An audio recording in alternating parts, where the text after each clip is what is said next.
Hi there, Simon from simonwoods.com.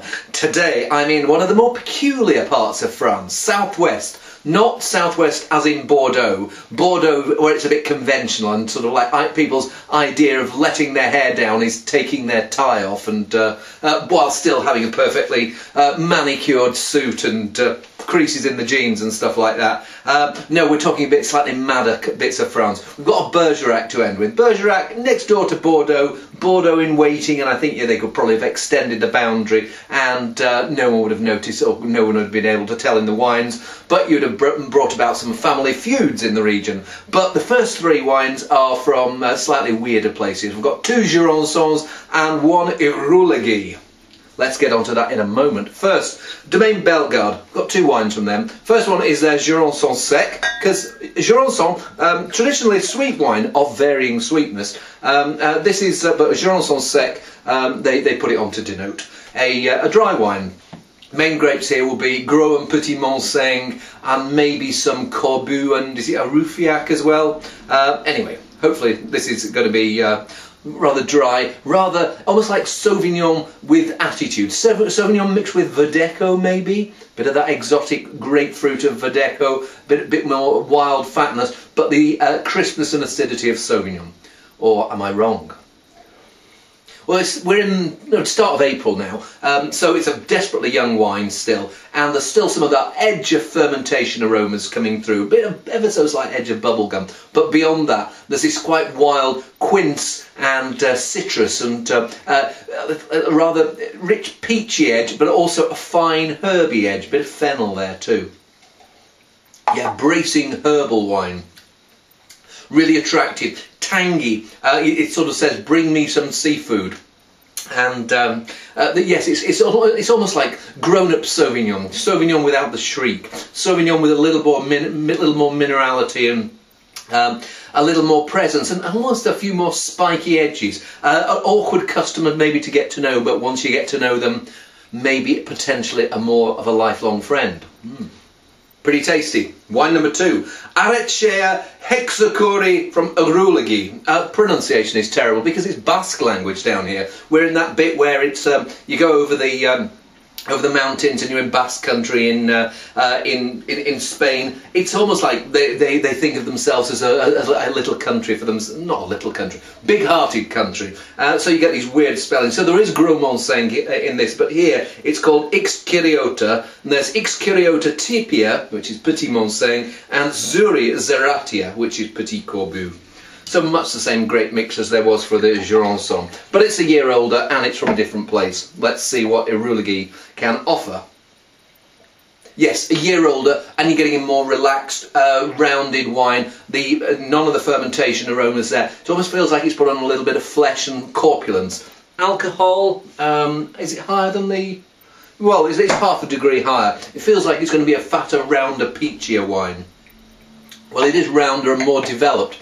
But just like the first one, there's this lovely stern spine of acidity and freshness.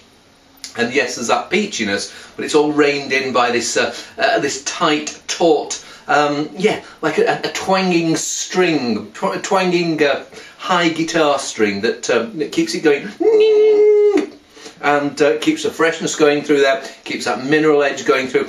Maybe not quite as classy and poised in its minerality as the Jurançon was, but really rather attractive. And with that again, that quince character coming through, and that touch of fennel.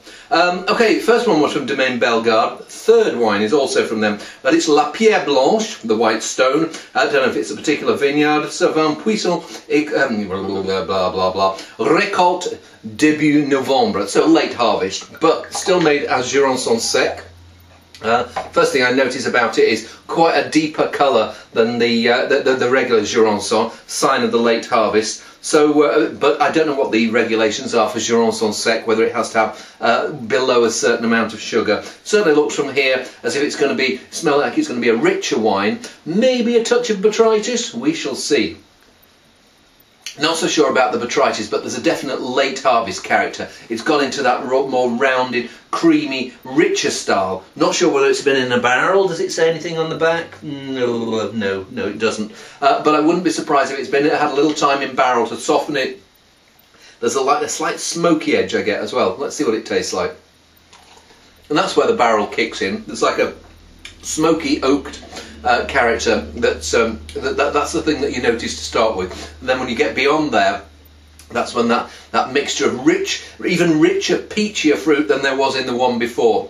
Pineapple chunk, but then still with this spine of firm citric, herby acidity, and again more of that mineral edge than there was in the Arulagi. Yeah, rich, spicy, good. I don't know whether I don't prefer actually the regular one. This one maybe trying that a little bit too hard. It's certainly more intense, more going on there. But I do like the fine lines of the regular Jurançon. I think wines for different occasions. Maybe the first one's the seafood wine. This is the one that you bring out your chicken with the mori sauce.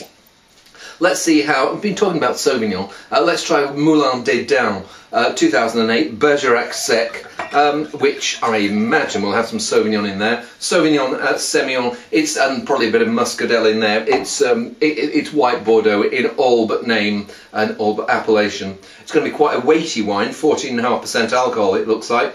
And let's see what it's like. I've had previous vintages of this, but not the 2008. Oh, it smells like a lovely, classy white Bordeaux style. Tinned pears, creaminess, ever so slight edge of coconut, and there's this apple cream, but tinned pears rather than the fresh pears. Can't remember the last time I had a tinned pear, but it's a certain type of character. Do you remember biting into them? There's like a ever so slightly gritty texture. That's what I get. Can you smell a texture? I can. Hey. Very, very classy wine that. It's maybe not as extreme and maybe not as off the wall as the ones from the Monseigne family, but there's a softness, a juiciness, a lithe, round, supple softness about this that is really alluring. It's, if you think of a white Bordeaux made with Sauvignon Blanc, there's that slightly green pithy edge of Sauvignon, ripe Sauvignon going through it, but then there's this soft hazelnut, cream, and that mineral edge of white Burgundy coming through. I like that a lot. Yeah, forget Kiss Me Quick Sauvignon. That is the bee's knees. It's the dog's whatever, the mutt's nuts. Really fascinating foursome, and I would very happily, if any of them was just by itself, I'd happily hoover them up tonight. But the ones I think I'd probably have a glass of first would be the first and the last, the Jurançon and the Bergerac, but the two in between were pretty good too. See you soon.